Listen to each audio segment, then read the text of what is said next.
जय हिंद साथियों। स्वागत है आप सभी का हमारे YouTube चैनल ज्ञान आरबीएल में। दोस्तों, आपको पता है कि यूपीएसआई के एग्जाम की लास्ट डेट हो चुकी है। अब बात करेंगे हम यूपीएसआई की। तो हम चाहते हैं कि जो भी दिन बचे हैं, 2 से 3 दिन बचे हैं, उसमें आपके लिए कुछ कर दिया जाए। ठीक है, यानी कि जीएस संबंधित जो भी प्रॉब्लम है आपकी सॉल्व कर दी जाए। कुछ हम टॉपिक जो कि उसमें आने वाले हैं दे रखा है, उन पर हम वीडियो आपके लिए लेकर आएंगे, अगर आप लोग हमें कमेंट में बताते हैं और ज़्यादा ज़्यादा लोगों को जोड़ते हैं तो। ठीक है, चलिए। तो आज हमारा पहला टॉपिक है विमुद्रीकरण। इसमें हम मुद्रा और विमुद्रीकरण के बारे में देखेंगे, क्योंकि ये स्पेशल टॉपिक है जहां से आपका एक क्वेश्चन बनना ही बनना है। तो आपका 4 और 5 तारीख को क्या है, पेपर है। तो चलिए इसे देखते हैं। उसके पहले मैं एक चीज बता दें दोस्तों, आप जाइए प्ले लिस्ट पर, वहां हमने यूपीएसआई, देखिए हमने यूपीटेटी लिखा हुआ है, ये आपका देखिए यूपीएसआई क्विक रिवीजन के नाम से हमने वीडियो बना दी है, प्लेलिस्ट बनाया। इसमें हम सारे वीडियो डाल दिए हैं। देखिए हिंदी के वीडियो जो इंपॉर्टेंट उसको भी हमने डाल दिया, यानी हिंदी कवर हो जाएगा, आपके जीएस कवर करने में हम लगे हैं। ठीक है, तो यहां से आपको मिल जाएंगे, जा करके आप देख सकते हैं बहुत अच्छे से। तो चलिए शुरू करते हैं हम टॉपिक विमुद्रीकरण के बारे में।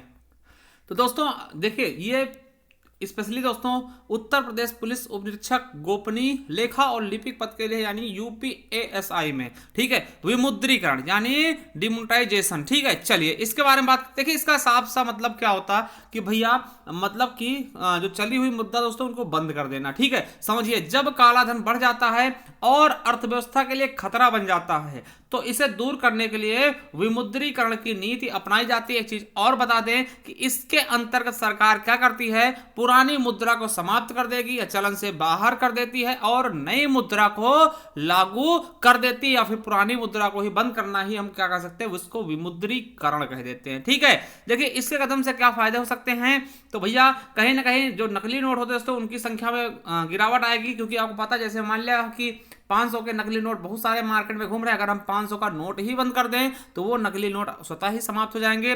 दूसरा, हवाला कारोबार दोस्तों, ठीक है, ब्लैक मनी, आतंकवादी और नक्सली गतिविधियों में जो पैसा का दुरुपयोग होता है उनको रोकने के लिए ये कदम उठाए जाते हैं। ठीक है, तो इतना समझ में आ गया होगा आपको कि क्या होता है ये आपका विमुद्रीकरण। ठीक है, देखिए अभी तक अगर पूछा जाए तो अभी तक दोस्तों कितनी बार विमुद्रीकरण हुआ है, तो 3 बार।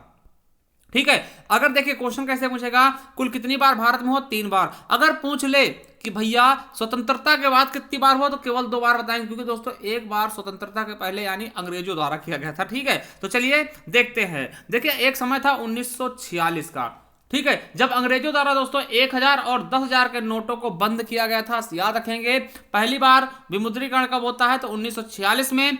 क्या किया था अंग्रेजों द्वारा, 1000 और 10,000 के नोटों को बंद कर दिया जाता है। और देखिए वही नोट फिर से कब चालू हो जाता है दोस्तों, 1954 में। ये विमुद्रीकरण नहीं है, ठीक है, ये 1954 वाला विमुद्रीकरण नहीं है। हम बता रहे हैं कि दोबारा नोट वही चालू होते हैं। ठीक है, देखिए विमुद्रीकरण का मतलब होता है नोटों को बंद करना, चालू करना नहीं। ठीक है, तो फिर से दोस्तों 1000, 5,000 और 10,000 के नोटों की शुरुआत कर दी जाती है, कब, 1954 में। फिर दोस्तों दूसरी बार विमुद्रीकरण कब होती है, तो आपको पता होना चाहिए, जब मोरारजी देसाई जाते हैं, समझिएगा।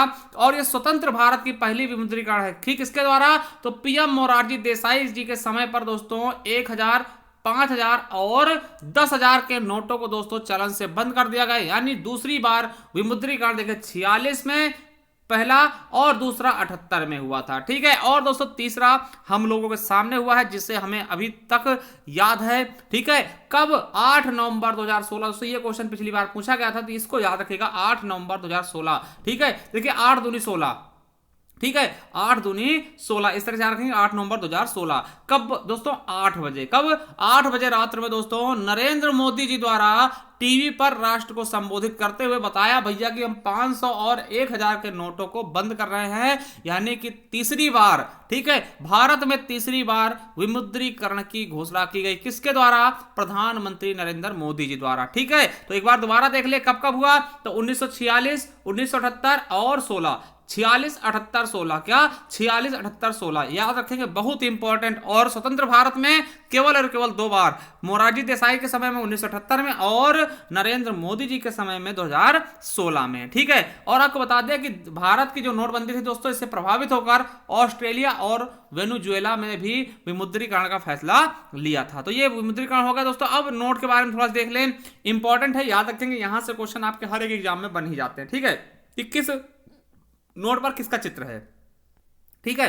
तो आपको बता दें आरबीआई जो भारत में दोस्तों आरबीआई है उसके द्वारा लगभग 8 प्रकार के नोट जारी किए जा रहे हैं वर्तमान में। पहला 5 रुपए का नोट, ठीक है, उस पे दोस्तों ट्रैक्टर का चित्र होता है। 10वां दोस्तों सूर्य मंदिर का, ठीक, 10 रुपए के नोट में किसका, कोणार्क के सूर्य मंदिर का चित्र छपा है। किसका दोस्तों, कोणार्क में जो सूर्य मंदिर है उसका चित्र छपा हुआ। अब आप बताना है कोणार्क पड़ता कहां है, किस राज्य में पड़ता है, ठीक है।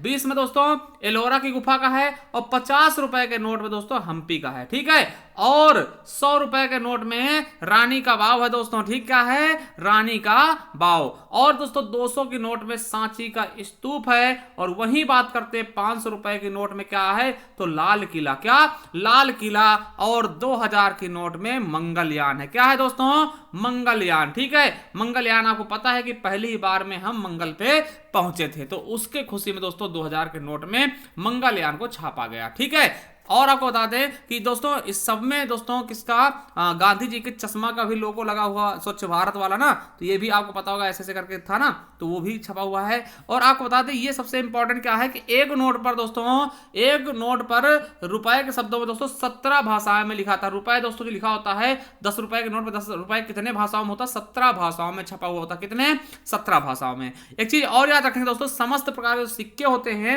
उनको भारत सरकार जारी करता है ना, 1 रुपए के नोट भी भारत सरकार जारी करता है ना। याद रखेंगे सभी प्रकार के सिक्के कौन जारी करता है, तो भारत सरकार द्वारा जारी किए जाते हैं सभी प्रकार के सिक्के। और दोस्तों सिक्के बनते किसके हैं, किसके बनते हैं, क्या लोहे के बनते नहीं भैया, ठीक है, किसके, तो फेरेटिक स्टेनलेस स्टील के, या फिर क्यूप्रो निकेल, या फिर दोस्तों किसके, एल्यूमिनियम ब्रॉन्ज के बने होते हैं, ठीक। तो ये तीनों नाम याद रखेंगे, हो सकता कि पूछ ही ले जाए आपकी परीक्षा में, ठीक है। तो ऐसी चीजें आपको बिल्कुल याद होनी ही चाहिए, ठीक है, होनी ही चाहिए। अब देखिए सिक्के ढाले कहां जाते हैं, बनते कहां सिक्के, तो दोस्तों 4 जगह हैं अपने पूरे भारत में। पहला है मुंबई, कोलकाता, हैदराबाद और यूपी का नोएडा दोस्तों, ठीक है, यूपी का नोएडा।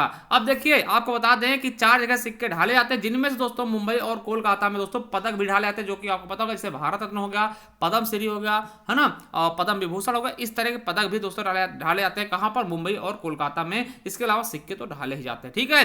अब बात करते हैं नोट छपाई कारखाने, तो 5 हैं नोट छपाई कारखाने। पहला दोस्तों नासिक जो कि महाराष्ट्र में पड़ता है, दूसरा देवास जो कि एमपी में पड़ता है मध्य प्रदेश में, और तीसरा होशंगाबाद। अब देखो होशंगाबाद का नाम भी चेंज किया जा रहा है, तो ये भी एमपी में पड़ता है। मैसूर दोस्तों कर्नाटक पड़ता है, और सालबनी दोस्तों कहां पड़ता है, पश्चिम बंगाल में, ठीक है। तो ये है 5 जगह जहां नोट छपते हैं। और आपको बता दें देवास में दोस्तों नोट छापने की स्याही बनाई जाती है, और होशंगाबाद में नोट छापने का कागज बनाया जाता है, क्या, कागज बनाया जाता है, ठीक है। तो दोस्तों ये थे आज के विमुद्रीकरण और मुद्रा से संबंधित जितने भी क्वेश्चन आपको बन सकते थे हमने लेके आ गए हैं। और देखिए इसकी पीडीएफ के लिए आप हमारे टेलीग्राम चैनल को ज्वाइन कर सकते हैं, ज्ञान आरबीएल ऑफिशियल के नाम से आपको टेलीग्राम चैनल मिल जाएगा, वहां जाकर के आप इसकी पीडीएफ प्राप्त कर सकते हैं। और दोस्तों इस वीडियो को एक बार देखेंगे और परीक्षा समय दोस्तों पीडीएफ को दोहरा लेंगे, तो आपसे क्वेश्चन मिस नहीं होगा।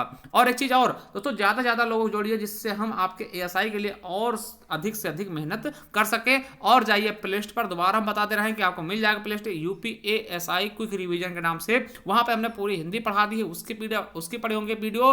और दोस्तों अब हम जीएस की तरफ भी रुक कर रहे हैं, हो सकता है दोस्तों कल हम आपको जीएसटी के बारे में लेकर के आ जाएं, ठीक है। इसी तरीके से एक छोटे छोटे टॉपिक ला करके आपको बहुत अच्छे से तैयारी करवा दी जाएगी बच्चे को समय। थैंक यू, धन्यवाद, मिलते हैं नेक्स्ट वीडियो, तक के लिए जय हिंद, जय भारत, वंदे मातरम।